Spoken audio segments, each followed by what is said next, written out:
সেদিন ক্লাসের সবচেয়ে সুন্দরী মেয়েটি দাঁড়িয়ে কাঁদতে কাঁদতে বলেছিল আমি নাকি তার বুকে হাত দিয়েছিলাম, আমি নাকি তাকে নষ্ট করতে চেয়েছিলাম। সেদিন সবাই আমার দিকে ঘৃণা নিয়ে তাকিয়েছিল। ক্লাসের প্রায় 80 জন ছাত্রছাত্রী সবাই আমাকে খারাপ ভেবেছিল। সবাই মেয়েটির কান্না ভেজা কণ্ঠ বিশ্বাস করেছিল। আমার সবচেয়ে কাছের বন্ধুটাও আমার থেকে দূরে চলে গিয়েছিল।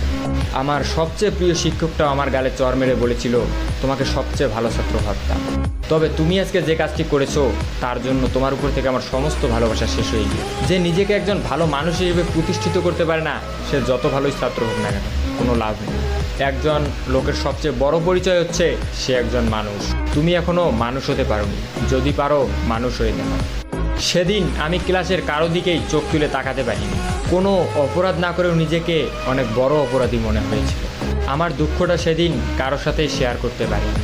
যতটুকু সময় ক্লাসে ছিলাম শুধু মাটির দিকে চেয়ে চোখের পানি ফেলেছিলাম।